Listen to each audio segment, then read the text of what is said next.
Everyone, this is चंदन कपूर और आप देख रहे हैं एसपी गुरु चैनल। और एसपी गुरु चैनल में हम लोग आज पढ़ेंगे फिजिक्स, और फिजिक्स में प्रॉपर्टीज ऑफ सॉलिड और हम लोग देखने वाले हैं। इस चैप्टर में ये जान ले कि प्रॉपर्टीज ऑफ सॉलिड जो हम लोग पढ़ेंगे, इसमें एक खास तरह के प्रॉपर्टी सॉलिड का होता है, वो इलास्टिसिटी, उसी के बारे में पढ़ेंगे। और ऐसे सॉलिड में पढ़ेंगे जो क्या हो, रिजिड हो। तो रिजिड बॉडी के सॉलिड के बारे में पढ़ेंगे। रिजिड बॉडी क्या होता है, तो वैसे सॉलिड जो क्या हो कि जिसका शेप साइज चेंज करने के लिए लार्ज अमाउंट में फोर्स लगाना होता है ना, वैसे सॉलिड को हम लोग रिजिड बॉडी बोलते हैं। मतलब शुद्ध देसी भाषा में अगर बोलें तो एक हो गया ठोस ऑब्जेक्ट, मतलब जो कड़ा ऑब्जेक्ट रहेगा, हार्ड ऑब्जेक्ट रहेगा, उसको हम लोग क्या बोलेंगे कि रिजिड सॉलिड बोलेंगे। तो रिजिड सॉलिड के बारे में हम लोग को इसमें पढ़ना है। तो सॉलिड, लिक्विड, गैस, 3 फेज होते हैं जितने भी सब्सटेंस होते हैं, और इसी में 3 में से हम लोग सॉलिड के बारे में पढ़ना है। और बोलते हैं सॉलिड इसको क्यों बोलते हैं, क्योंकि ये शेप और साइज इसका चेंज नहीं होता है ना, यानी कि इसका वॉल्यूम जो रहता है वो कांस्टेंट रहता है ना। शेप साइज अपना आकार किसी भी तरह से दे सकते हैं, लेकिन इनका वॉल्यूम जो रहता है वो क्या रहता है, कांस्टेंट रहता है ना, किसी दूसरे चीज़ पर डिपेंड नहीं करता है ना। तो ये हमारा सॉलिड का है।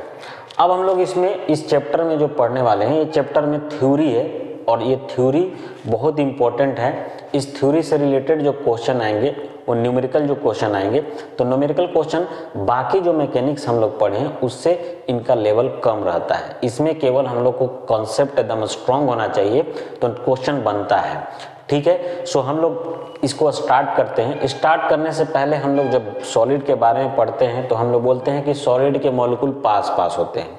और मॉलिक्यूल पास पास क्यों होते हैं, क्योंकि मॉलिक्यूल के बीच में या एटम के बीच में स्ट्रॉन्ग बॉन्ड होता है ना, एक अट्रैक्शन फोर्स लगता है, और उस अट्रैक्शन फोर्स के कारण हम लोग क्या करते हैं कि सॉलिड जैसा बिहेव करता है, उनका फिक्स शेप साइज रहता है, ठीक है। सो अब हम लोग इसमें देखते हैं कि इसमें सबसे पहले इनमें जानना जरूरी है कि ये फोर्स जो है सॉलिड के बीच में, जो इंटर एटॉमिक फोर्स है, इंटर मॉलिकुलर फोर्स रहता है, वो क्या होता है, वो कैसे वेरी करता है, ये जानना बहुत जरूरी है। क्योंकि हम जब तक बेसिक नहीं जानेंगे, तो बेसिक चीज़ नहीं जाने, डायरेक्ट मैं यहाँ से इलास्टिसिटी बताऊँ, डायरेक्ट मैं यहाँ से ये बाकी चीज़ इलास्टिसिटी से आगे प्रॉपर्टीज़ बताऊँ, तो वो सब जानने से पहले ये बहुत ज़्यादा इम्पोर्टेंट है। ये अगर नहीं जानेंगे तो आगे जो क्वेश्चन जो रहेंगे वो कॉम्प्लेक्स क्वेश्चन बनाने में दिक्कत होगा। तो ये जानना बहुत ज़रूरी है। इंटर एटॉमिक फोर्सेस क्या होते हैं, तो इंटर एटॉमिक फोर्स क्या होता है कि जब तो कोई 2 एटम है, जैसे हम लोग यहाँ पे इस तरह से 2 एटम्स को ले लिए हैं, एक यहाँ पे एटम है और एक यहाँ पे एटम।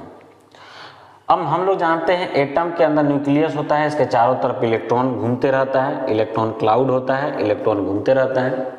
2 एटम को अगर r डिस्टेंस पे रख देंगे, ठीक है, तो अगर r डिस्टेंस पे रखेंगे और इनके बीच में फोर्स का हम लोग देखते हैं कि कैसे कैसे फोर्स लगेगा। देखो, तो एक फोर्स लगेगा कि इनके न्यूक्लियस और इसके इलेक्ट्रॉन के बीच में अट्रैक्शन फोर्स। देखो, न्यूक्लियस, एक इसके न्यूक्लियस और एक इसके इलेक्ट्रॉन के बीच में अट्रैक्शन फोर्स है, प्लस माइनस के बीच में अट्रैक्शन होता है कि नहीं, तो वही तो अट्रैक्शन का बात हो रहा है यहाँ पे, है ना। फिर जब देखते हैं कि ये इलेक्ट्रॉन और ये भी इलेक्ट्रॉन है, तो इनके बीच में क्या होगा, रिपल्सन भी होगा, है ना। तो यानी कि अट्रैक्शन और रिपल्सन दोनों फोर्स लग रहे हैं। इसका मतलब एक ऐसा डिस्टेंस होगा कि दोनों मिलके क्या हो जाएंगे, नेट फोर्स 0 हो जाएगा। रिपल्सन मतलब दूर करने की कोशिश कर रहा है, अट्रैक्शन मतलब नजदीक करने की कोशिश कर रहा है, दूर नजदीक, और दोनों मिलके क्या हो जाएंगे, अगर दोनों का वैल्यू अगर कहीं पे बराबर हो जाए तो क्या हो जाएगा, इनके बीच में नेट फोर्स कितना हो जाएगा, 0। तो एक ऐसा डिस्टेंस आएगा जहां पे इनके बीच में फोर्स 0 आएंगे, ठीक है। इंटर एटॉमिक फोर्स का बात करेंगे तो यही इलेक्ट्रॉन, ये चार्ज के कारण इलेक्ट्रोस्टैटिक जो इंटरेक्शन होता है, इंटरेक्शन मतलब अट्रैक्शन, रिपल्सन, यही इंटरेक्शन होगा, है ना। तो ये इंटरेक्शन के कारण, है ना, जो फोर्स लगता है उसको हम लोग इंटर एटॉमिक फोर्स बोल सकते हैं। कि जैसे यहाँ पे दिया हुआ है the force between the atoms due to electrostatic interaction between the charges of atoms are called interatomic forces. ठीक है, ये हमारा इंटर एटॉमिक फोर्सेज है। और इंटर एटॉमिक फोर्सेज में हम लोग बताए कि ये दो एटम के बीच में लगता है, इनके एटम के डिस्टेंस पे ये फोर्स डिपेंड करता है, और किस तरह से डिपेंड करता है वो हमें ग्राफ के थ्रू पता चलेगा। तो ग्राफ से हम लोग को क्या पता चल रहा है देख के, अगर हम लोग देखते हैं यहाँ ग्राफ में, तो ये हम लोग को ग्राफ से पता चल रहा है कि ये आर नोट है, ये ऐसा पॉइंट है आर नोट जहाँ पे नेट फोर्स 0 लग रहा है, इन दोनों के बीच में फोर्स 0 लग रहा है। तो भाई ये यहाँ नेट फोर्स 0 क्यों लग रहा है, तो वही बताया कि यहाँ पे जितना इलेक्ट्रॉन रिपेल कर रहा है उतना ही ये अट्रैक्ट कर रहा है, दोनों इधर का फोर्स और इधर का फोर्स, नेट फोर्स हो गया 0, इक्वल होके नेट फोर्स 0 हो गया। ठीक है, अब क्या करते हैं कि अगर हम लोग उस आर नोट से, इस यहाँ पे नेट फोर्स 0 हो गया, उस आर नोट से अगर एटम को नजदीक लाते हैं, तो जब नजदीक लाएंगे तो ये जो इलेक्ट्रॉन है, यहाँ पे इलेक्ट्रॉन आएगा, इलेक्ट्रॉन क्लाउड, ये इलेक्ट्रॉन और इस इलेक्ट्रॉन के बीच में रिपल्सन फोर्स क्या होगा, बढ़ने लगेगा, है ना।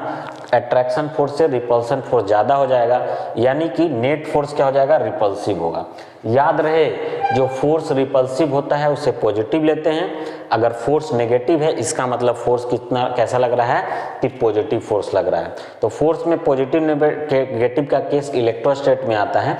इलेक्ट्रोस्टैटिक फोर्स अगर पॉजिटिव है इसका मतलब कैसा है, अट्रैक्शन है, नेगेटिव है मतलब रिपल्सन है। तो यहाँ पे देखते हैं कि फोर्स पॉजिटिव है, इसका मतलब जैसे ही नजदीक आ रहे हैं तो फोर्स का कैलकुलेशन किए तो पॉजिटिव आया, इसका मतलब ये रिपल्सिव होगा। क्यों रिपल्सिव होगा, इसका रीजन है कि इलेक्ट्रॉन इलेक्ट्रॉन के बीच में रिपल्सन बढ़ जाएगा, नजदीक आएगा। तो फिर क्या हो गया, आर से हम लोग आर नोट से हम लोग दूर जाएंगे, जैसे ही डिस्टेंस बढ़ाएंगे, तो जैसे ही आर नोट से दूर जाएंगे तो अब क्या होगा, अट्रैक्शन फोर्स धीरे धीरे बढ़ने लगेगा और बढ़ते बढ़ते मैक्सिमम तक पहुंचेगा, और जैसे ही मैक्सिमम तक पहुंचेगा उसके बाद फिर कम होना स्टार्ट हो जाएगा, है ना, और कम होके फिर बहुत ज़्यादा दूर रख देंगे तो नेट फोर्स 0 हो जाएगा। ठीक है, तो ये फोर्स का है कि नज़दीक लाने पे रिपल्सन फोर्स बढ़ता है, दूर ले जाने पे क्या हो जाता है कि अट्रैक्शन फोर्स बढ़ता है, और फिर बढ़ते बढ़ते तो मैक्सिमम जाएगा, फिर घटते घटते 0 होगा। तो क्वेश्चन इससे क्या आ सकता है हम लोग देखेंगे। ये भी बता दूं कि ये जो है, ये फोर्सेज जो है इंटर एटॉमिक फोर्सेज, ये तभी लगता है जब दोनों एटम के बीच में डिस्टेंस क्या होना चाहिए, लेस देन 10⁻⁻10 मीटर होना चाहिए। एक एंगस्ट्रम 10⁻⁻10 मीटर को 1 एंगस्ट्रम बोलते हैं। तो ये फोर्स का वैल्यू फोर्स तभी ये लगेगा जब इनके बीच का सेपरेशन जो रहेगा 1 एंगस्ट्रम यानी कि 10⁻10 मीटर से कम रहेगा, है ना। तो ये भी जाना जरूरी है। अब दूसरा चीज इसमें सबसे इंपॉर्टेंट है कि जब भी फोर्स का ग्राफ बनाएंगे, है ना, तो स्टेबिलिटी का बात होगा कि कब स्टेबल रहेगा एटम, क्योंकि कोई भी चीज हम लोग जब पढ़ते हैं, केमिस्ट्री हो या फिजिक्स हो, हर एक ऑब्जेक्ट स्टेबल होना चाहता है, इक्विलिब्रियम प्राप्त करना चाहता है। तो ये भी हमारा स्टेबल होना चाहेगा। तो स्टेबल कब होगा, जब उस पे एनर्जी मिनिमम होगा वो स्टेबल होगा, है ना। मिनिमम एनर्जी कब रहेगा, जब उस पे नेट फोर्स क्या रहेगा, 0 रहेगा। जब कम से कम एनर्जी रहेगा उस समय हमारा फोर्स क्या रहता है, नेगेटिव रहता है, और मिनिमम एनर्जी रहता है उस समय। जब फोर्स 0 रहेगा तो एनर्जी हमारा मिनिमम रहेगा, इसका मतलब कि वो कम से कम एनर्जी मतलब स्टेबल हो गया। और जब फोर्स मैक्सिमम रहेगा तो उस फोर्स सब जब नेगेटिव लग रहा है मैक्सिमम लग रहा है तो उस केस में एनर्जी 0 भी हो सकता है, फोर्स कांस्टेंट रहेगा तो एनर्जी 0 हो जाएगा। तो ये हमारा दिखा रहा है एनर्जी का।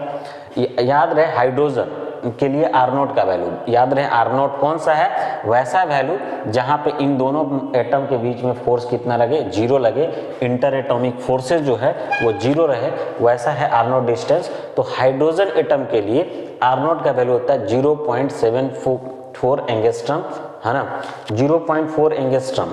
ठीक है, तो इसी इतना होता है हाइड्रोजन एटम के लिए, अलग अलग के लिए हमारा ये वेरी करता है। ठीक है, सो हम लोग आगे देखेंगे। ये देख रहे हैं कि ये 1 एंगस्ट्रम से कम है तो कम ही वैल्यू पे ये एप्लीकेबल रहता है। ठीक है, इंटर एटॉमिक फोर्सेस के लिए। चलिए, तो या अब ये तो हमारा आ गया है ना कि ये इंटर एटॉमिक फोर्स क्या है। अब इसमें हम लोग थ्योरी पढ़ लिए, अब बोलेंगे कि भाई इसमें क्वेश्चन किस तरह से आ सकता है। तो पहला इसमें क्वेश्चन हो सकता है कि अगर ये हो गया कि मैं बोलूँगा कि अच्छा बताओ कि जब हम लोग सॉलिड में इंटर एटॉमिक फोर्सेस का बात करते हैं, है ना, एसर्शन रीजन में क्वेश्चन आ सकता है, या जो question more than one option में क्वेश्चन आ सकता है, या वन ऑप्शन में भी क्वेश्चन आ सकता है, स्टेटमेंट वाइज क्वेश्चन। तो ये सब जो चैप्टर है इसमें ज़्यादा चांस रहते हैं कॉन्सेप्चुअल क्वेश्चन आने का, है ना। तो इसमें से एक क्वेश्चन अगर हम लोग पूछा जाए कि बताओ कि इंटर एटॉमिक फोर्सेस, है ना, किस तरह से वेरी करता है डिस्टेंस के साथ, क्वेश्चन रहेगा किस तरह से वेरी करता है डिस्टेंस के साथ। तो क्या लिखेंगे, पहले डिक्रीज करेगा, डिक्रीज करते करते फोर्स क्या हो जाएगा, पहले रिपल्सिव फोर्स रहेगा, है ना, और रिपल्सिव फोर्स धीरे धीरे कम होते होते जीरो आ जाएगा, है ना, नेट फोर्स उस पर जीरो लगना स्टार्ट हो जाएगा। उसके बाद क्या होगा, अट्रैक्शन फोर्स बढ़ते जाएगा, इंक्रीज करेगा, इंक्रीज करके मैक्सिमम तक जाएगा, फिर मैक्सिमम के बाद फिर घटना स्टार्ट हो जाएगा, है ना, कौन सा, अट्रैक्शन फोर्स, और घटते घटते फिर क्या हो जाएगा, जीरो हो जाएगा। तो ये किस तरह से वेरी करता है फोर्स हम लोग को ध्यान में रखना है कि पहले रिपल्सन फोर्स ज़्यादा होता है, जितना नज़दीक रहेगा रिपल्सन फोर्स ज़्यादा रहता है, जैसे जैसे सेपरेशन बढ़ते रह जाएगा वैसे वैसे रिपल्सन फोर्स कम होते जाएगा, और एक ऐसा पॉइंट आएगा जहाँ पे नेट फोर्स उस पर जीरो हो जाएगा। उसके बाद फिर से अगर हम लोग डिस्टेंस बढ़ाते हैं तो धीरे धीरे वो अट्रैक्शन फोर्स अब लगना स्टार्ट हो जाएगा।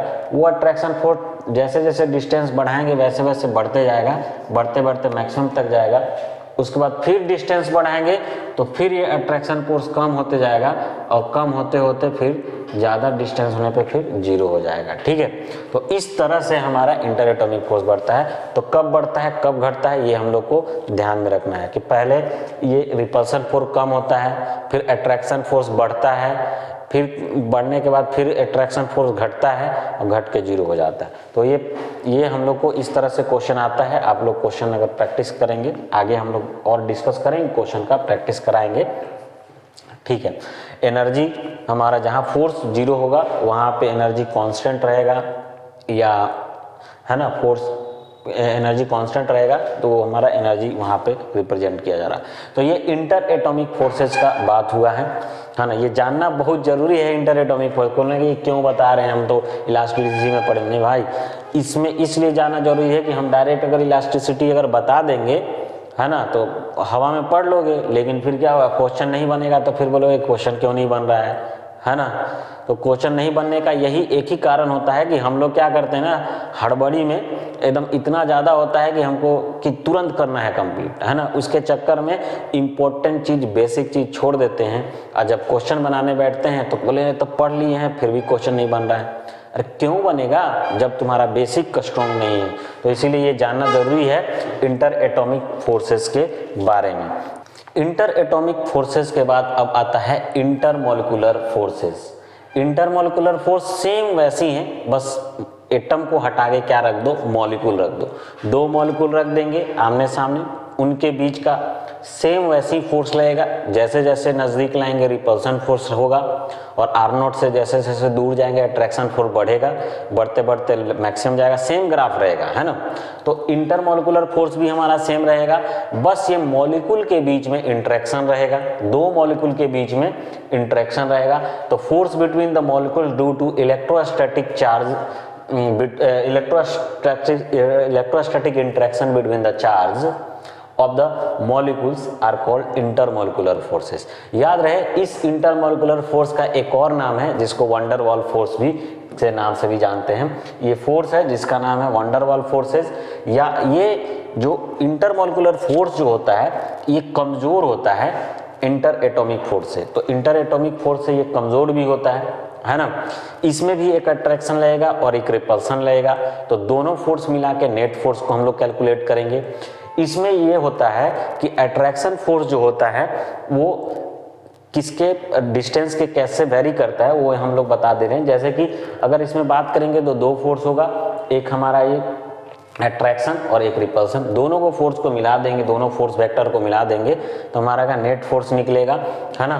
तो ये हमारा जो अट्रैक्टिव फोर्स होता है वो डिस्टेंस के r का पावर 7 के इन्वर्सली प्रोपोर्शनल होता है, और वैसे ही r टू द पावर 9 के इन्वर्सली प्रोपोर्शनल होता है रिपल्सिव फोर्स, है ना। तो रिपल्सिव फोर्स और ये जो फोर्स है ये दिया हुआ है, तो ये ध्यान रखना है इंटरमोलिकुलर फोर्स के लिए।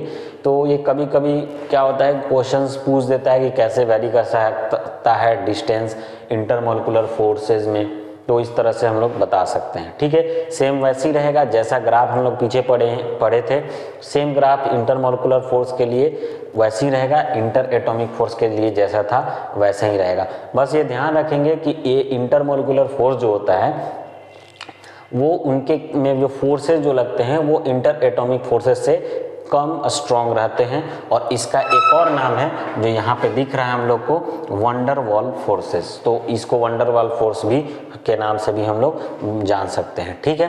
तो ये सेम हमारा वैसे ही है जो इंटर एटॉमिक फोर्स के बारे में पढ़े थे, इंटरमोलिकुलर फोर्स भी सेम रहेगा। तो what are the similarities between these two, यानी कि inter atomic and inter molecules, some are the similarities and some dissimilarities. तो हम लोग यहाँ पर डिस्कस करेंगे कि सिमिलरिटी क्या है समानता। तो पहला समानता है कि दोनों क्या होता है कि इलेक्ट्रिक फोर्स है, दोनों का ओरिजिन क्या है, इलेक्ट्रिक फोर्स है, मतलब कि चार्ज के कारण ही ये फोर्स लगता है, या तो इंटर एटॉमिक या इंटर मॉलिक्यूलर, है ना।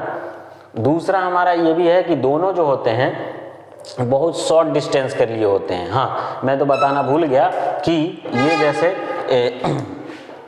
यहाँ पे जो एटॉमिक फोर्स होते हैं, atomic force, inter atomic force, वो डिस्टेंस उस केस में 10⁻⁻10 मीटर होना चाहिए था, है ना।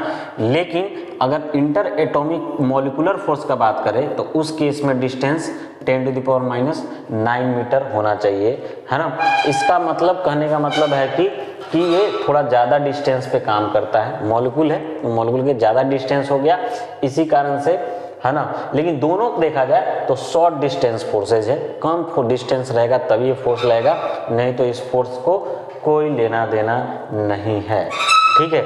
सो हम लोग ये देखें, फिर आगे देख रहे हैं इनके general shape of force distance graph is similar. दोनों के लिए फोर्स डिस्टेंस ग्राफ सिमिलर होता है, या तो इंटर एटॉमिक हो या इंटर मॉलिक्यूलर हो, दोनों का फोर्स डिस्टेंस ग्राफ सेम रहेगा, है ना। दोनों क्या होते हैं, सर्टेन लिमिट तक अट्रैक्टिव होते हैं, कुछ लिमिट तक रिपल्सिव होते हैं, है ना। जैसे वैरी करता है वो दोनों सेम तरह से वैरी करते हैं, ठीक है। तो इसको ऐसे इस तरह से लिख सकते हैं। इसके सिमिलरिटी हो गया, डिसिमिलरिटी भी है कि इनके बीच में क्या क्या डिसिमिलरिटीज है कि, है ना। तो उसको हम लोग देख लेते हैं। तो इसमें पहला डिसिमिलरिटीज है कि इंटर एटॉमिक फोर्स है वो एटम के बीच में जो फोर्स लगता है, इंटर एटॉमिक फोर्स, एटम के बीच में जो डिस्टेंस होता है ना, उस पर डिपेंड करता है ना। जबकि वो इंटर मॉलिक्यूलर फोर्स मॉलिक्यूल के बीच में डिस्टेंस होता है उस पर डिपेंड करता है, ठीक है। और उनके ओरिएंटेशन पे भी डिपेंड करता है कि मॉलिक्यूल का अरेंजमेंट कैसा है ना, उस पर भी डिपेंड करता है। अच्छा, इंटर एटॉमिक फोर्स जो होता है 50 से 100 गुना ज़्यादा होता है इंटर मॉलिक्यूलर फोर्स से, है ना। दूसरा है दोनों जो R0 का वैल्यू जो होता है, 2 एटम्स आर स्मॉल। तो R0 का वैल्यू तो सिंपली एटम के बीच में छोटा रहेगा, मॉलिक्यूल के बीच में बड़ा रहेगा, तो ये भी हम लोग बोल सकते हैं, है ना। तो ऐसा हो सकता है ना, क्योंकि मॉलिक्यूल क्या होता है साइज में थोड़ा बड़ा होगा एटम का, इसलिए इनके बीच में डिस्टेंस क्या होता है, कम होता है, ज़्यादा होता है मॉलिक्यूल के बीच में, ठीक है। तो वही चीज़ है हमारा एक्सप्लेनेशन। अब हम लोग आते हैं ये सॉलिड स्टेट में, सॉलिड के कुछ प्रॉपर्टीज़ है उसके बारे में हम लोग देखेंगे। अगर मैं पूछूंगा कि सॉलिड क्या होता है, तो सॉलिड एक ऐसा स्टेट ऑफ मैटर है जिसमें, है ना, ये दिखा हुआ है कि विच कंसिस्ट एटम और मॉलिक्यूल, जो एटम भी कर रखता है और मॉलिक्यूल भी कंटेन कर सकता है, और दोनों अपने पोजीशन पे फिक्स रहेंगे, उसी पोजीशन के अकॉर्डिंग वो मोशन करेंगे, है ना। और उस पोजीशन पे उनका एनर्जी, पोटेंशियल एनर्जी मिनिमम रहेगा, है ना। इस उनका शेप और वॉल्यूम क्या रहता है, फिक्स रहता है, मतलब डिफिनिट रहता है, है ना।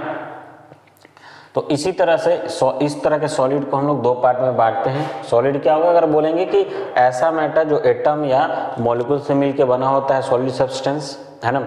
दूसरा इसमें क्या चीज़ है कि इनका एक जो एटम या मॉलिक्यूल रहता है वो एक फिक्स पोजीशन के रेस्पेक्ट में, है ना, उनका मिनिमम पोटेंशियल एनर्जी रहता है ना। यानी मिनिमम पोटेंशियल एनर्जी मतलब स्टेबल कंडीशन, इसको मीन पोजीशन बोलते हैं। क्योंकि हम लोग जानते हैं सॉलिड के एटम हो या मॉलिक्यूल हो या आयन हो, जो कॉन्स्टिट्यूएंट पार्टिकल है वो अपने जगह पे ऑसिलेट करते हैं, है ना, अपने जगह पे ऑसिलेट करते हैं।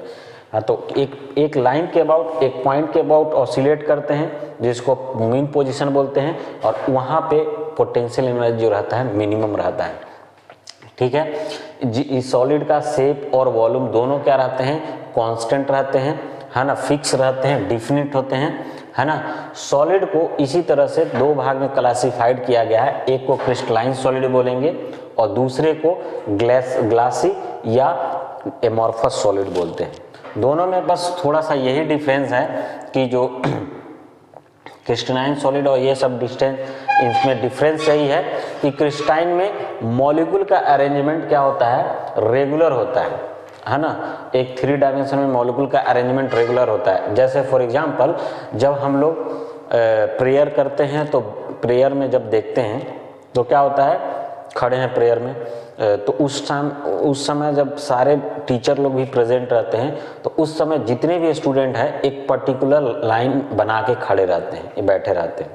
ठीक है, तो वो कंडीशन हो गया क्रिस्टलाइन सॉलिड का, कि जब क्या होगा कि लाइन से खड़े हैं बच्चे और एक पर्टिकुलर अरेंजमेंट में खड़े रहते हैं।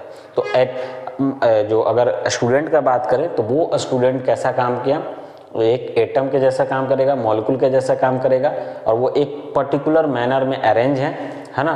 तो उसको हम लोग क्या बोलते हैं, 3 डायमेंशन में अरेंजमेंट बोलते हैं। तो एटम हो, आयंस हो या मॉलिक्यूल, सॉलिड किसी चीज़ से बन सकता है। तो इन तीनों में से अगर कोई भी एक पर्टिकुलर मैनर, रिपीटेड मैनर में अगर क्या होगा, अरेंज हो, उसको हम लोग क्रिस्टलाइन सॉलिड बोलते हैं। तो क्रिस्टलाइन सॉलिड में ऐसे होता है, इसका शेप एकदम फिक्स होता है, डिफिनिट शेप होता है ना, उसको कट, है ना। ऑल बॉन्ड्स और ion atoms molecule are equally, सारे बॉन्ड जो रहते हैं एकदम स्ट्रॉन्ग रहते हैं, इक्वली स्ट्रॉन्ग रहते हैं, है ना। एनिसोट्रोपिक कहने का मतलब इनका फिजिकल प्रॉपर्टी अलग अलग डायरेक्शन में अलग अलग होता है ना। ये सब सॉलिड स्टेट नाम का चैप्टर है केमिस्ट्री में, उसमें 12th क्लास में ये सब पढ़ना था, अब तो हट गया है। They have sharp melting point, इसके पास इनके पास मेल्टिंग पॉइंट बहुत ज़्यादा होता है, क्योंकि इनके बीच में बॉन्ड जो रहता है बहुत स्ट्रॉन्ग रहता है। ये long range order atom ion molecules, है ना। They have a long range order of, मतलब कि ये एक बहुत दूर दूर तक अरेंजमेंट रहता है ना। अरेंजमेंट एकदम काफ़ी रहता है, मतलब कि मॉलिक्यूल एकदम पूरा अरेंज रहते हैं। दे हमेशा true and stable state of solid इसको बोलते हैं उस केस में। ठीक है, तो ये ऐसा हमारा ये रहता है। ठीक है, अगर हम लोग इसका मैं बोलूँगा कि किस तरह से अरेंजमेंट रहता है, तो मॉलिक्यूल एकदम देखो, एकदम पर्टिकुलर मैनर में इस तरह से अरेंज हैं, है ना। तो ये देखो, तो लॉन्ग रेंज तक अरेंज रहते हैं, बहुत दूर दूर तक अरेंज रहते हैं। तो ऐसे अगर अरेंजमेंट रहता है मॉलिक्यूल या एटम या आयन कॉन्स्टिट्यूएंट जिससे मिलके बना है, तो उसको हम लोग क्रिस्टलाइन सॉलिड बोलते हैं। एमॉर्फस सॉलिड क्या होगा, मान लो कि असेंबली में सब बच्चे खड़े हैं एकदम लाइन से, वो क्रिस्टलाइन सॉलिड का काम करेगा। जैसे ही वो टीचर यहाँ से चले गए, एक दूसरे से बात करना स्टार्ट कर देंगे, तो उनका पोजीशन कोई किसी का फिक्स नहीं रहेगा, कोई यहाँ है, कोई यहाँ है, कोई यहाँ है, कोई यहाँ है, ऐसे एक पर्टिकुलर मैनर नहीं है ना। किस मैनर में अरेंज है वो पता नहीं। वैसे सॉलिड को हम लोग बोलते हैं एमॉर्फस सॉलिड या ग्लासी सॉलिड हम लोग बोल सकते हैं। ठीक है, तो हम लोग एमॉर्फस भी बोल सकते हैं या भी बोल सकते हैं। एमॉर्फस या ग्लासी सॉलिड में अरेंजमेंट ठीक से नहीं रहेगा, किसी भी डायरेक्शन में जाएंगे तो फिजिकल प्रॉपर्टी सेम मिलेगा, उतना स्ट्रॉन्ग बॉन्ड नहीं रहता है इनके बीच में, है ना। तो इसका शेप रेगुलर नहीं रहेगा, उबड़ खाबड़ हो सकता है ना। क्रिस्टलाइन सॉलिड जैसे नमक हो गया, तो नमक जब भी ब्रेक करते हैं, बड़ा बड़ा नमक का ढेला लोगे, है ना, तो देखो उसको ब्रेक करोगे एकदम शार्प चमकता हुआ टूटेगा, है ना। लेकिन जब एमॉर्फस सॉलिड को टूटोगे तो पता ही नहीं चलेगा, एकदम खुदरा सा टूटेगा, है ना। जैसे लकड़ी तोड़ते हैं तो लकड़ी तोड़े तो कैसे एकदम ऊपर नीचे ऐसे ऐसे करके आता है ना, वो कूद, है ना। उसी तरह से अगर हम लोग किसको तोड़ते हैं, नमक को तोड़ते हैं, बड़ा सा नमक का पत्थर है उसको अगर तोड़ते हैं एकदम साफ चमकता हुआ टूटेगा एकदम, है ना। तो वो क्या होता है, क्रिस्टलाइन होता है ना। बाकी एमॉर्फस होते हैं, उतना स्ट्रॉन्ग बॉन्ड नहीं रहता है। आइसोट्रॉपिक होता है। आइसोट्रॉपिक कहने का मतलब फिजिकल प्रॉपर्टी हर डायरेक्शन में सेम रहता है, क्योंकि एक मैनर में अरेंज नहीं है। They don't have a sharp melting point, इनका शार्प मेल्टिंग पॉइंट नहीं रहता है ना। शार्प मेल्टिंग पॉइंट कहने का मतलब कि ये इतना ही डिग्री टेम्परेचर पे ये जल जाए, मतलब कि ये पिघल जाएगा। शार्प करने का मतलब एक पर्टिकुलर फिक्स वैल्यू, तो इनका एक फिक्स वैल्यू नहीं होता है। कभी उतना ही सॉलिड को लगे, कभी ये कुछ टेम्परेचर पे, मतलब थोड़ा बहुत ही फ्लक्चुएशन होता है, ज़्यादा नहीं। लेकिन इसका एकदम शार्प पॉइंट मेल्टिंग पॉइंट होता है कि एक इसी पॉइंट पे ये तुरंत पिघलना स्टार्ट कर जाएगा। अच्छा, ये लॉन्ग रेंज इसमें ऑर्डर नहीं रहते, मतलब कि एक अरेंज तो होते नहीं हैं, तो ये ऑर्डर अरेंज नहीं रहते हैं। They are not regarded as a true and stable solid, या इसको ट्रू और स्टेबल सॉलिड नहीं बोलते हैं, ठीक है। तो ये हमारा इसका प्रॉपर्टीज है। तो सॉलिड के इलास्टिक प्रॉपर्टी जानने से पहले एक और चीज़ जानना हम लोग को पड़ेगा, और वो कौन सा है, तो ये नाम से जैसे दिख रहा है डिफॉर्मिंग फोर्स। डिफॉर्मिंग जैसा नाम है वैसे ही ऐसा फोर्स, एक्सटर्नल फोर्स मतलब बाहर से किसी सॉलिड या सब्सटेंस में बाहर से हम लोग क्या लगाएं, एक ऐसा फोर्स लगाएं, एक्सटर्नल एजेंट द्वारा, बाहर द्वारा फोर्स लगा, जिसके कारण उस सॉलिड के शेप में या कॉन्फ़िगरेशन में, कॉन्फ़िगरेशन करने का मतलब शेप साइज होता है, लंबाई चौड़ाई मोटाई जो भी हम लोग बोलेंगे वो कॉन्फ़िगरेशन में बोल सकते हैं। उसका सजावट बोल सकते हैं, किस तरह से सजावट है स्पेस में, ओरिएंटेशन। तो ओरिएंटेशन यानी कॉन्फ़िगरेशन में, वो कॉन्फ़िगरेशन में जो चेंज आता है ना फोर्स लगाने पे, उस फोर्स को हम लोग डिफॉर्मिंग फोर्स बोलेंगे। याद रहे डिफॉर्मिंग फोर्स क्या है, ऐसा फोर्स जो किसी का शक्ल सूरत बिगाड़ दे, है ना, लगने के बाद। तो लगने के बाद अगर शेप में चेंज लाता है तो वो डिफॉर्मिंग फोर्स है ना। तो हम लोग देखते हैं कि डिफॉर्मिंग फोर्स क्या है। ये एक तरह का एक्सटर्नल फोर्स है जो सिस्टम पे लगाया जाता है। एक्सटर्नल फोर्स मतलब बाहर के द्वारा, बाहरी एजेंट द्वारा, है ना, ऑब्जेक्ट पे लगाया जाएगा, है ना, जो उसके शेप और कॉन्फ़िगरेशन में चेंज लाता है ना, जिसके कारण उसके शेप और ओरिएंटेशन में चेंज आता है, वो डिफॉर्मिंग फोर्स कहलाता है ना। मतलब कि जो उसका ओरिजिनल स्टेट है उसके ओरिजिनल स्टेट शेप में चेंज आएगा, है ना। इसके क्या क्या एग्जांपल्स हो सकते हैं, जैसे अगर हम लोग किसी स्प्रिंग को अगर हम लोग कंप्रेस कर रहे हैं या इलोंगेट कर रहे हैं, तो उसमें जो हम लोग कंप्रेस और इलोंगेट करने के लिए बाहर से जो फोर्स हम लोग लगा रहे हैं वो है डिफॉर्मिंग फोर्स। स्पंज है, स्पंज को हम लोग कंप्रेस कर रहे हैं तो उसके लिए जो हम लोग ने बाहर से जो फोर्स लगाया वो हमारा डिफॉर्मिंग फोर्स है, ठीक है। तो ये कुछ एग्जाम्पल है। अच्छा, डिफॉर्मिंग फोर्स किसी ऑब्जेक्ट पे अगर लगता है तो उसके शेप में चेंज आता है या कॉन्फ़िगरेशन में चेंज आता है, या उसके ओरिजिनल पोजीशन से उसमें क्या होता है, उसके कॉन्फ़िगरेशन के में डिस्प्लेसमेंट आता है। तो डिफॉर्मेशन और displacement in the object from its equilibrium position, equilibrium position से उसका शिफ्ट चेंज होता है ना।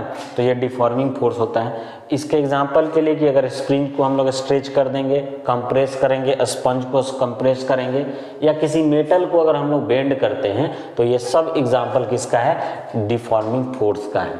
तो डिफॉर्मिंग फोर्स करता क्या है कि किसी भी ऑब्जेक्ट में ये फोर्स लगने पे उसके शेप में से चेंज ला देता है। तो ये बहुत आसान है कि ऐसा बाहर से फोर्स, एक्सटर्नल फोर्स जो क्या करता है कि किसी की कॉन्फ़िगरेशन शेप में चेंज लाता है या उसके पोजीशन में चेंज लाता है, उसको हम लोग डिफॉर्मिंग फोर्स बोलेंगे, ठीक है।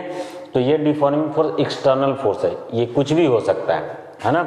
ये बाहर से हम लोग फोर्स लगाते हैं, वो इलेक्ट्रोस्टैटिक फोर्स भी हो सकता है ना, ग्रेविटेशनल फोर्स भी हो सकता है, कोई भी तरह का फोर्स हो सकता है, ध्यान रखना, है ना। तो बाहर से जो भी फोर्स लगाएंगे। और नेक्स्ट है हमारा डिफॉर्मिंग फोर्स के बाद नेक्स्ट आता है रीस्टोरिंग फोर्स। ये भी जानना जरूरी है, रीस्टोरिंग फोर्स क्या है। तो वैसा फोर्स जो डिफॉर्मिंग फोर्स को अपोज करने की कोशिश करता है ना। मतलब कि अगर बाहर से कोई फोर्स लगाएंगे तो क्या होगा, शेप में किसी ऑब्जेक्ट में चेंज आया, जैसे ये है, फोर्स लगाएं तो इसके शेप में चेंज आया, लेकिन ये चेंज को रोकने का जो काम करेगा, वो रोकने का जो शेप को रोकने का जो काम करता है ना, किस में वो रहेगा, तो वो सब्सटेंस में, वो बॉडी में जिस पे हम फोर्स लगा रहे हैं उस बॉडी का अपना प्रॉपर्टीज होगा, इसमें अंदर में एक ऐसा फोर्स डेवलप होगा जो क्या करेगा, इस डिफॉर्मिंग फोर्स को अपोज करेगा, और उसी को हम लोग रीस्टोरिंग फोर्स बोलते हैं। क्यों रीस्टोरिंग फोर्स बोलते हैं, क्योंकि ये फोर्स कोशिश करता है अपना शेप को ओरिजिनल फॉर्म में लाने को, है ना। ये फोर्स अपने आप क्या करता है, रीस्टोर करता है अपना शेप को, अपना ओरिएंटेशन को, अपना कॉन्फ़िगरेशन को रीस्टोर करने की कोशिश करता है, इसलिए रीस्टोरिंग फोर्स बोलते हैं। या बोल सकते हैं ये डिफॉर्मिंग फोर्स को अपोज करता है कि भाई तू मेरा शेप चेंज मत कर, है ना, अपोज करेगा। अगर शेप चेंज भी हो गया तो ये रीस्टोरिंग फोर्स कोशिश करेगा कि हम अपना शेप में, जैसे एग्जाम्पल, जब हम स्प्रिंग को खींचे, इलोंगेट किए, तो ऐसा लगता है कि कुछ देर के इलोंगेशन के बाद अब नहीं कर पाएंगे, ठीक है। जैसे ही छोड़ेंगे तो उस स्प्रिंग के अंदर में रीस्टोरिंग फोर्स जो होगा वो क्या करेगा, अपने उसका ओरिजिनल शेप में लाने की कोशिश करेगा, ठीक है। रीस्टोरिंग फोर्स, वही रीस्टोरिंग फोर्स होता है। जैसे स्पंज को दाबे, कंप्रेस किए, तो कंप्रेस करने पे उसका शेप चेंज होगा, जैसे उसको छोड़ेंगे तो छोड़ने के बाद क्या होगा कि फिर से अपना सॉलिड क्या करेगा, स्पंज अपना ओरिजिनल शेप में आने की कोशिश करेगा, है ना। तो ये कौन सा ओरिजिनल फोर्स में जो लाने, जो फोर्स अंदर से इंटरनल फोर्स लगेगा वो रीस्टोरिंग फोर्स होता है।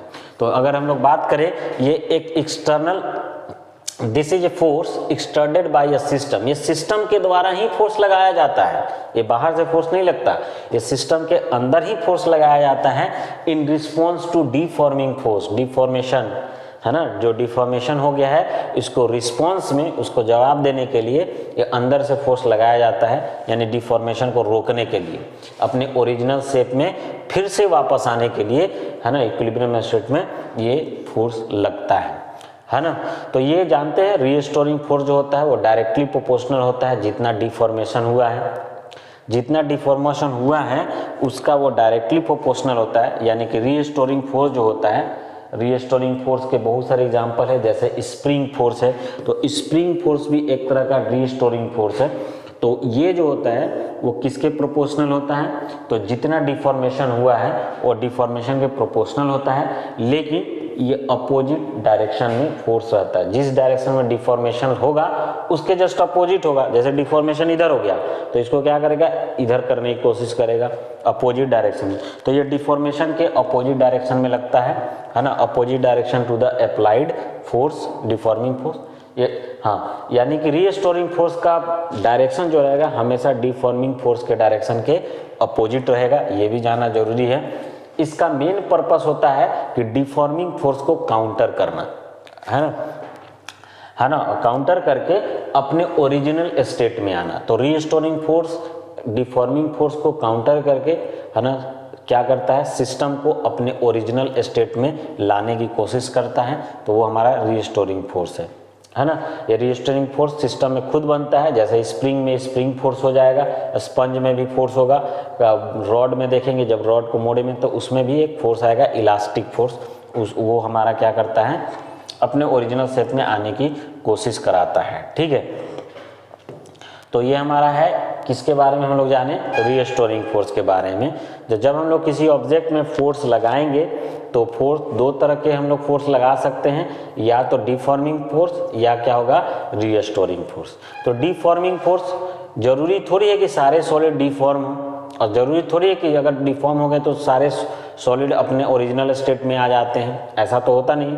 जैसे मैं लोहे के रॉड को पूरे तरह से बेंड कर दूँ तो क्या फिर से वो सीधा हो जाएगा, नहीं होगा, यानी कि अपना ओरिजिनल शेप गेन नहीं किया, है ना। अब कुछ क्या होते हैं कि जैसे कि थोड़ा सा, अगर मान लो थोड़ा सा बेंड करूँगा रॉड को और फिर से छोड़ूंगा रॉड को तो हम लोग बेंड नहीं कर सकते, वो बहुत मजबूत होता है। तो चलो हम लोग क्या करते हैं, स्केल को करके देखते हैं। हमारे पास एक स्टील का स्केल है, उसको थोड़ा सा बेंड करते हैं, हल्का सा बेंड करते हैं। हल्का सा बेंड करके छोड़ोगे तो क्या होगा, फिर से वो ओरिजिनल स्टेट में आ जाएगा, हल्का सा एकदम माइन्यूट, है ना। लेकिन बहुत ज़्यादा जब बेंड कर देंगे तो वो पूरे तरह से बेंड नहीं होगा, पूरे तरह से अपना सीधा नहीं होगा, हल्का सा टेढ़ा रहेगा।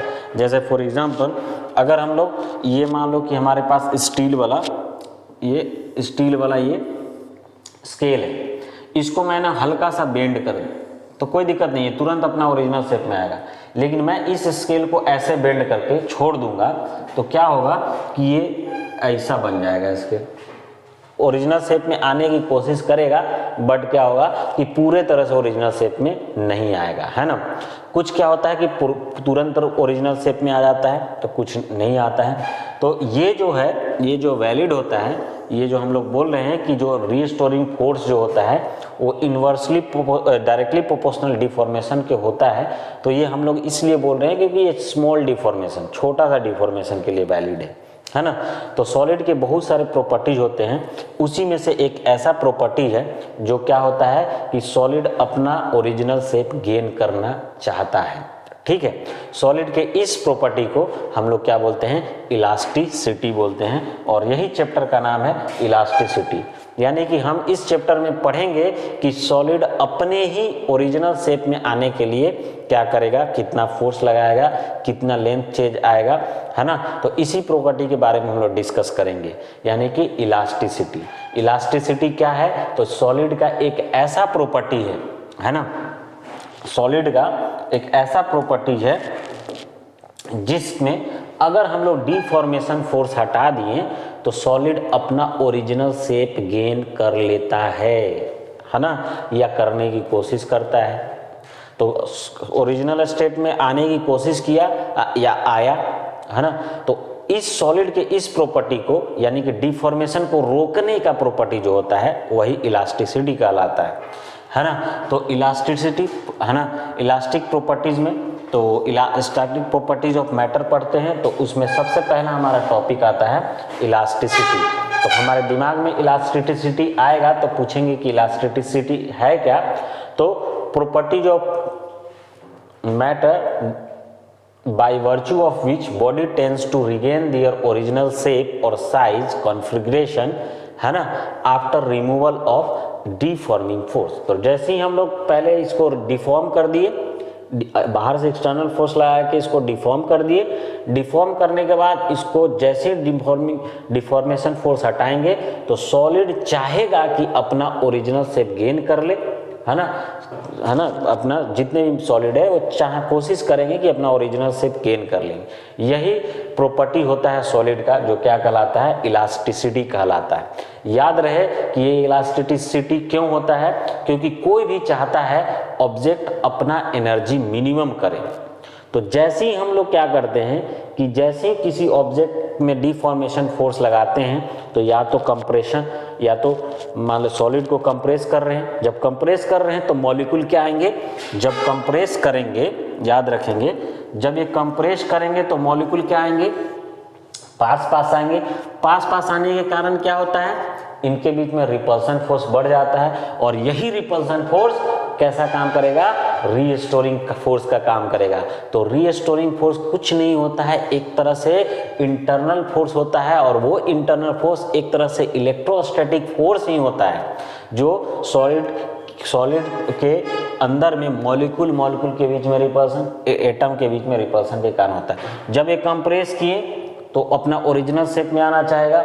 अगर मैं बोला कि चलो ये तो कंप्रेशन में समझ में आ गया, रिपल्सन हुआ, फिर दूसरा स्टेट होता है जब हम इसको इलोंगेट किए तो डिस्टेंस बढ़ गया, दो एटम या मॉलिक्यूल के बीच में डिस्टेंस बढ़ गया। डिस्टेंस बढ़ने से जैसे ही डिस्टेंस बढ़ता है तो ये क्या हो जाता है, पोटेंशियल एनर्जी बढ़ने लगता है ना। पोटेंशियल एनर्जी क्या होने लगता है, बढ़ने लगता है, और यानी कि रिपल्सन जो अट्रैक्शन फोर्स है वो भी कम होने लगता है। तो क्या चाहता है, कोई भी चीज़ चाहता है कि उसका एनर्जी मिनिमम हो, तो मिनिमम एनर्जी के लिए ये फिर क्या होता है, इसमें अट्रैक्शन फोर्स लगना स्टार्ट हो जाता है, और फिर से ये क्या हो जाते हैं, अपना ओरिजिनल पोजीशन में आ जाते हैं। तो ये मॉलिक्यूल के बीच में इंटर एटॉमिक या इंटर मॉलिक्यूलर फोर्स के प्रॉपर्टीज के कारण ही ये सॉलिड में प्रॉपर्टी होता है इलास्टिसिटी। तो इलास्टिसिटी क्यों होता है? जब बाहर से हम लोग फोर्स लगाते हैं तो inter molecular force of attraction या रिपल्सन, इसी के कारण, इंट्रैक्शन के कारण अंदर में रीस्टोरिंग फोर्स जनरेट होता है, जो सॉलिड को अपना ओरिजिनल शेप में लाने में हेल्प करता है। और सॉलिड के इस प्रॉपर्टी को हम लोग क्या बोलते हैं? इलास्टिसिटी बोलते हैं। तो इलास्टिसिटी को ध्यान में रखेंगे कि इलास्टिसिटी है क्या? तो ओरिजिनल शेप में लाने का ये प्रॉपर्टी कहलाता है। तो एक तरह से ये सॉलिड का प्रॉपर्टीज है ना। इसके बाद दूसरा हमारा आता है प्लास्टिसिटी।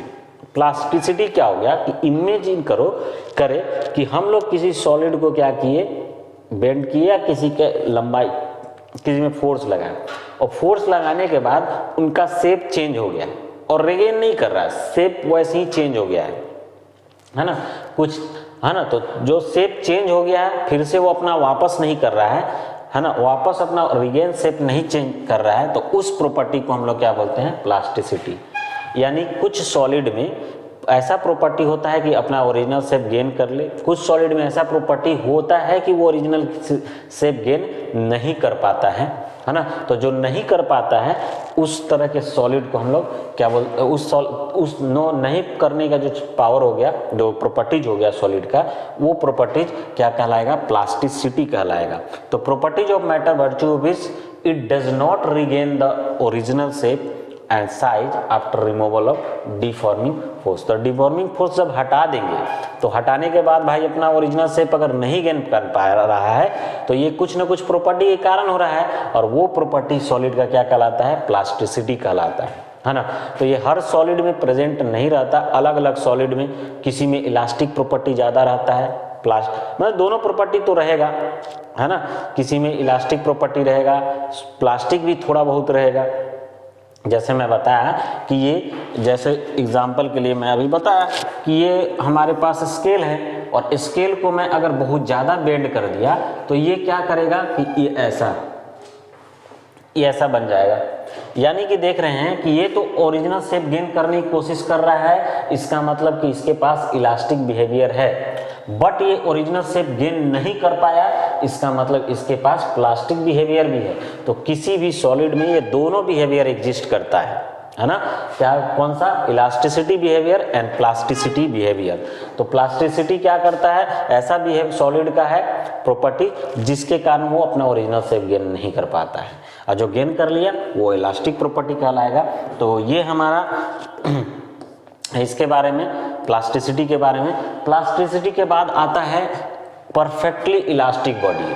परफेक्टली करने नाम से ही क्लियर है भाई, परफेक्टली, परफेक्ट है इलास्टिक, यानी कि उसमें प्लास्टिक का कोई अंश नहीं।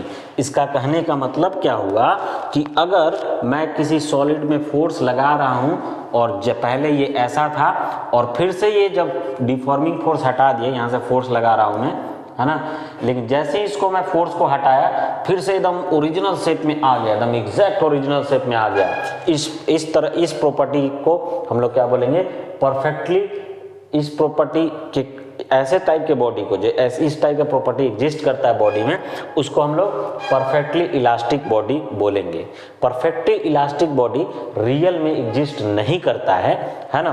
परफेक्टली इलास्टिक बॉडी कहने का मतलब कि उसमें अगर हम लोग कंप्रेस किए, है ना, या इलोंगेट किए तो फिर से अपना ओरिजिनल परफेक्ट शेप में गेन कर ले, उसको इलास्टिक, परफेक्टली इलास्टिक बॉडी बोलते हैं। तो ये रियल में एग्जिस्ट नहीं करता ऐसा कोई सब्सटेंस, ठीक है। तो क्या होता है इसको हम लोग देख लेते हैं। रियल में एग्जिस्ट नहीं करता है ना, परफेक्टली इलास्टिक बॉडी। तो ये सेम वही चीज़ लिखा हुआ कि एकदम ओरिजिनल गेम से गेन कर लेता है, वैसे जैसी डिफॉर्मिंग फोर्स हटाएंगे एकदम ओरिजिनल गेम शेप कर लेगा, वैसे को हम लोग बोलेंगे परफेक्टली इलास्टिक बॉडी, ठीक है। इसका, है ना, इस प्रॉपर्टी को इलास्टिक, इस तरह के सब ऑब्जेक्ट को या सब्सटेंस को इलास्टिक बॉडी बोलेंगे। ये क्वार्ज फाइबर जो होता है एंड जो फॉस्फोरस ब्रॉन्ज जो होता है, ये एलवाई हैं। ये एलवाई जो को ध्यान रखना है, ये एलवाई का यूज भी बहुत ज़्यादा है ना। Quartz fibre and phosphorus bronze, ये इसको मान के चलते हैं कि ये परफेक्टली इलास्टिक बॉडी है ना। इसी प्रॉपर्टी के कारण क्वार्ज फाइबर का यूज हम लोग ऑसिलेटर में करते हैं, इलेक्ट्रॉनिक्स डिवाइसेस में ऑसिलेटर के रूप में इसका हम लोग यूज करते हैं क्वार्ज फाइबर का। फास्फोरस ब्रॉन्ज का यूज हम लोग पहले करते थे कौन सा, गैल्वेनोमीटर में, मूविंग कॉइल गैल्वेनोमीटर में करते थे। अब तो डिजिटल गैल्वेनोमीटर आ गया है, लेकिन मूविंग कॉइल गैल्वेनोमीटर में हम लोग यूज करते थे फास्फोरस ब्रॉन्ज का यूज करते थे, जो क्या होता था कि जिनका elastic properties perfectly elastic property होता था, है ना। तो ये ऐसे ऑब्जेक्ट का हम लोग यूज करते हैं, है ना। ये जनरली ये एलवाई होता है, फास्फोरस ब्रॉन्ज क्या होता है, एलवाई ऑफ कॉपर कंटेनिंग, एलवाई होता है copper containing 4% to 10% tin 0 to 0% to 1% phosphorus, ऐसे हम लोग एलवाई को हम फास्फोरस ब्रॉन्ज बोलते हैं, है ना। ये लगभग ये क्या होता है, परफेक्टली इलास्टिक बॉडी होता है। मैं बोला कि कोई भी एग्जिस्ट नहीं करता है परफेक्टली इलास्टिक बॉडी, लेकिन अगर पूछा जाए कि हाँ कौन सा ऐसा है जो एग्जिस्ट करता है, तो लगभग बराबर मतलब परफेक्टली इलास्टिक बॉडी जैसा काम करता है क्वार्ट्ज फाइबर और फास्फोरस ब्रॉन्ज, इसीलिए इसका यूज बहुत ज़्यादा है। फास्फोरस ब्रॉन्ज का तो यूज हमारा जो है फास्फोरस ब्रॉन्ज का यूज हम लोग उसमें करते हैं, उसके अलावा भी अलग जहाँ पे भी इलास्टिक प्रॉपर्टी जिस ओरिजिनल से गेन करने का बात आता है तो हम लोग इसका यूज करते हैं। क्वार्ज फाइबर का यूज इलेक्ट्रॉनिक्स डिवाइसेस में किया जाता है ना, ऑसिलेटर के रूप में फ्रीक्वेंसी प्रोड्यूस करने के लिए यूज करते हैं, ठीक है। Perfectly plastic body, perfectly plastic body मतलब कि अगर एक बार जो शेप चेंज कर दिए वही उसका शेप रह गया, है ना, तो वो हमारा क्या कहलाएगा, वो हमारा कहलाएगा प्लास्टिक बॉडी, ठीक है।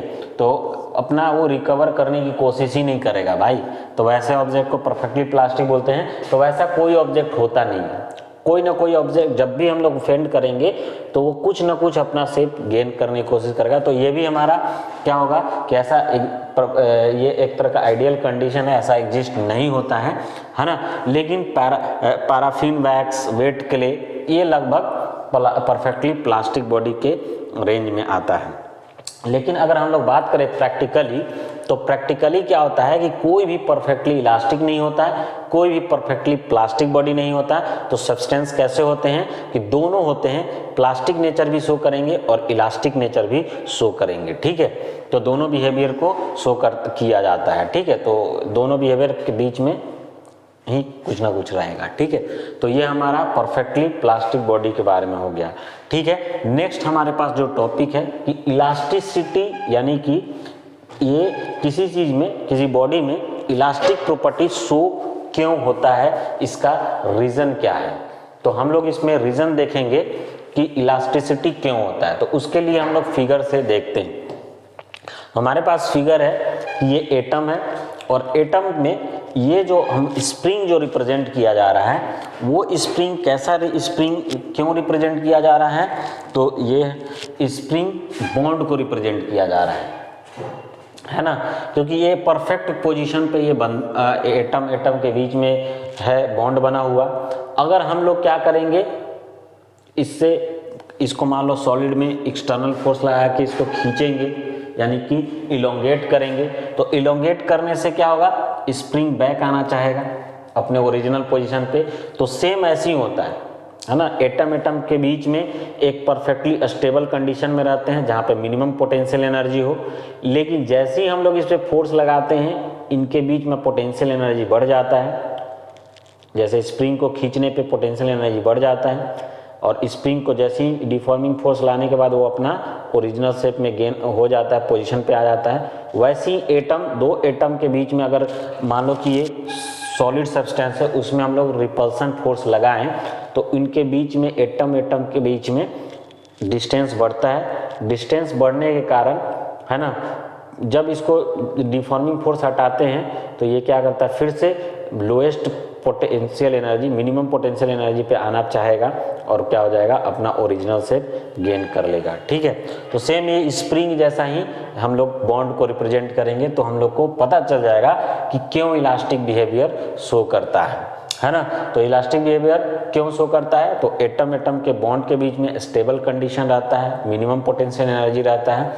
उस मिनिमम पोटेंशियल एनर्जी को फिर से पाने के लिए क्या होता है कि ये अपना ओरिजिनल शेप में आता है। मान लो कंप्रेस करेंगे तो स्प्रिंग जब कंप्रेस करते हैं तो क्या होता है, फिर भी वो क्या होता है, इसमें रीस्टोरिंग फोर्स लगेगा और अपना ओरिजिनल शेप में आएगा। सेम केस में यहाँ होता है, जैसे ही इसमें हम लोग नज़दीक लाएंगे तो इनके बीच में रिपल्सिव फोर्स बढ़ेगा और फिर से ये अपने ओरिजिनल कंडीशन यानी पोटेंशियल एनर्जी बढ़ेगा और फिर अपना ओरिजिनल शेप में आ जाएंगे। ठीक है, तो इलास्टिसिटी जो प्रॉपर्टी होता है उसका रीज़न यही होता है कि फोर्स लगाने से इंटरमोलिकुलर फोर्स के जो इंटर एटॉमिक डिस्टेंसेज है वो चेंज होते हैं और वो इंटर एटॉमिक डिस्टेंस चेंज होने के कारण फोर्स चेंज होता है और एनर्जी चेंज हो जाता है। और उस एनर्जी हमेशा हम लोग को मालूम है कोई भी सब्सटेंस मिनिमम एनर्जी गेन करना चाहता है, मिनिमम एनर्जी पोजीशन पे आना चाहता है, यानी स्टेबल कंडीशन पे आना चाहता है। तो ये स्टेबल कंडीशन पे आने के लिए अपना ओरिजिनल शेप गेन करते हैं। तो भाई हर जगह यही होता है, कोई ना कोई स्टेबल होना चाहता है और स्टेबिलिटी के लिए जो करना होता है वो करते हैं, है ना। तो वही स्टेबिलिटी के लिए यहाँ पे वही इलास्टिसिटी बिहेवियर शो होता है, किसमें, किसी सॉलिड सब्सटेंस में या कोई भी सब्सटेंस में। तो ये हमारा इलास्टिसिटी का रीज़न है एक तरह का, कि क्या रीज़न होगा वो हम लोग बता सकते हैं, है ना। तो वही है कि स्प्रिंग की तरह बिहेव किए हैं, है ना। वही सारा चीज़ है जो पहले ही बता चुके हैं, उसी को हम लोग लिख दिए हैं ताकि हम आगे चल के अगर हम इसको PDF में आप लोग को दे तो आप लोग देख सकते हैं इसको, है ना। नेक्स्ट है इलास्टिक लिमिट के बारे में। अब हम लोग इसमें आगे हम लोग देखेंगे इलास्टिक लिमिट क्या होता है, इलास्टिक फैटिग क्या होता है, स्ट्रेस क्या होता है, स्ट्रेन क्या होता है, यानी सॉलिड के और भी प्रॉपर्टीज़ के बारे में जानेंगे।